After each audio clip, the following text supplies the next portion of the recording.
Good morning, Dr. Rose. Good morning, Cody. How are you today? I'm fine, thanks. That's Fine. good. All right, so I'll be asking you a few questions about the Louisiana Creole Research Association. Okay, first one. So how exactly do you go about conducting research on Creole history in Louisiana? And Most of our members are genealogists. oh, So most of the research that's done by our members is genealogy research. But people who do genealogy are intricately tied into historical research as well. Once you start doing your family history and family genealogy, they're intertwined. And so that's how the organization started. And because the organization consists of people who are interested in family research, that's the most prevalent way of members doing research. There are some members who are historians and do historical research, but the majority of members in the way the organization started was through genealogy research. all right. And I might say that early on, the members of this organization did a lot of the research without a lot of the tools that are current now. This is prior to Ancestry.com. So a lot of the people did the actual footwork of going to archives in the city and the surrounding areas and going to libraries and to the archdiocese in order to do the research that they needed to do. They were foot soldiers in doing this research without the tools, the large databases that exist now.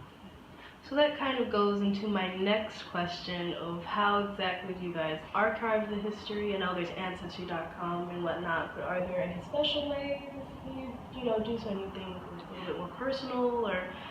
Well, we have what we do for our membership. Our bylaws state that we have to have 2 free programs a year that are open to the public. And so we do those programs, and usually those programs are based around our membership's interests and our membership's needs to advance their research. And so we do those programs twice a year. Then we have an annual conference, and that's where we disseminate a lot of our information as well. We call experts around New Orleans and farther, encouraging them to come and make presentations around a given theme. And so we present that conference once a year. We also have a journal that we produce once a year, which contains articles that are written by members and academics as well. And so we produce that for our membership. We have a website where anybody who does a Google search on Creole, we're one of the first sites, because of the metadata that we put into our website, we're one of the first sites that, that people will get when they do a Google search on the word Creole, especially Louisiana Creole. Our organization pops up, so we're able to do that. Okay. Now, what has been the most exciting or interesting thing that you found out about yourself or another family or just in general? Oh, that's such a loaded question, Cody. Well, maybe something recent. Yeah, I could tell you about our most recent project, which we have fought for 5 years now to get a historic marker in the French Quarter. That historic marker is going to commemorate African American resistance and achievement in the French Quarter when we mark the building at 527 Conti Street. That building was the place where the first daily newspaper in the South, and I've got to make sure I get that terminology correct, was published, and we're going to commemorate the publication, that space, for the Roudenay marker, because Dr.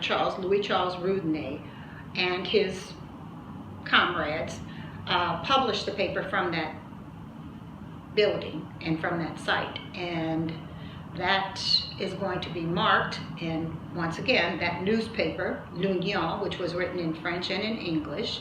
And then the name was changed to the Tribune of New Orleans, or La Tribune de Nouvelle-Orléans.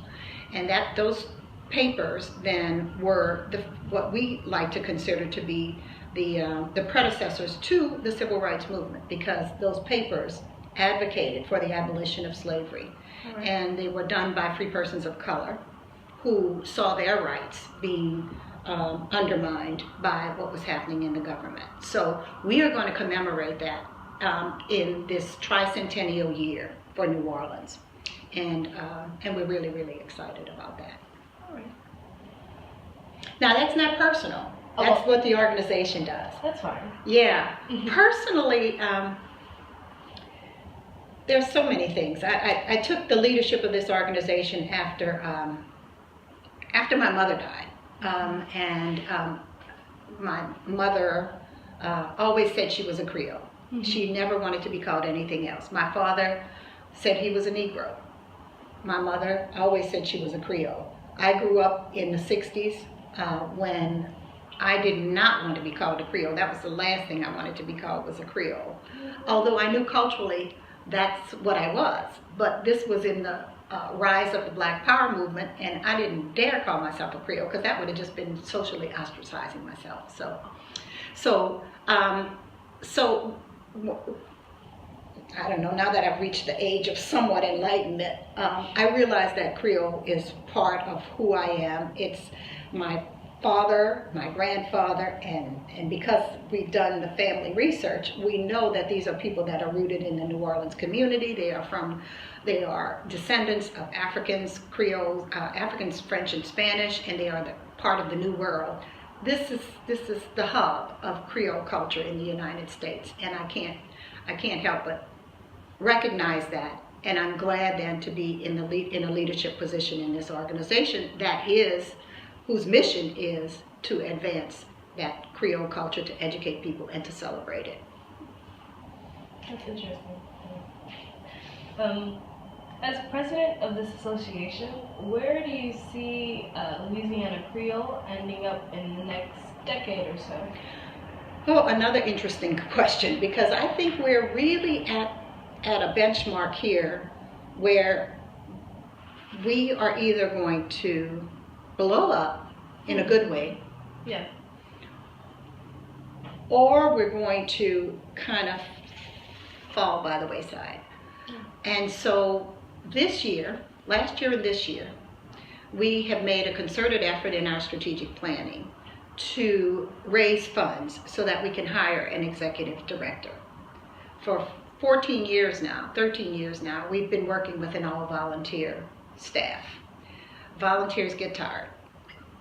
And then it's my understanding too that we're a nonprofit organization, so nonprofits, the shelf life of a nonprofit is usually about 10 years. Right. And because it's hard to sustain that movement, right, without a lot of help and support and resources to build it up. Mm-hmm. So we're at that point now where if we don't make a concerted effort, the board, the membership, to just kind of put our stake in the ground. We've done the advance work so people know who we are in this community. Yeah. They know who we are in the world because we've got this website, we've got a database now where we can have contact with our constituents. Right. We're ready now to just kind of face the world and really kind of blow up in a nice way. And I think we're positioned for that. We just have to raise some funds. And right. So that's what we're trying to do in the next year, and so we are soliciting funds in a wide way. We're casting our net very widely to Creoles outside of Louisiana and New Orleans, Creoles in California, Creoles in Chicago, Creoles in New York, Creoles across the world. We have membership in Sweden and Germany, believe it or not, because we have this website that reaches people. So we're doing major fundraising, and if we don't raise the funds, we might not last. And that's kind of what I tried to share with the membership, and our members are once again rallying behind us and saying, yeah, we see it, we see the light. We've got to get an executive, raise enough funds so that we can get an executive director and take some of the pressure off these volunteers. Not that the volunteers are not going to do what they can, but we need somebody to handle it all. And I think that's going to happen. In fact, the theme for our upcoming fundraising is Ralliez-vous. And that's a line from the L'Union, the paper, the French and English paper written in French and English. That's one of the headlines of one of the first articles. And it is, let's come together, let's rally. We have to rally so that we can fight what are diminishing rights for us as free persons of color and slavery in this country. Not in this country, but in this state. So early on, we were rallying, and we feel we are rallying now. All right. Well, thank you so much for meeting with me today. It was a pleasure interviewing you. Thank you. Yeah, thank you for giving me an opportunity to talk about this. And I hope to be able to use the video that you create with our organization. You're actually helping us. So yes, thank you for that I opportunity. definitely want to shed a light on the organization and what it's accomplished and what it means to the people who have founded it and its members. So thank you very much, Miss Cody. of course.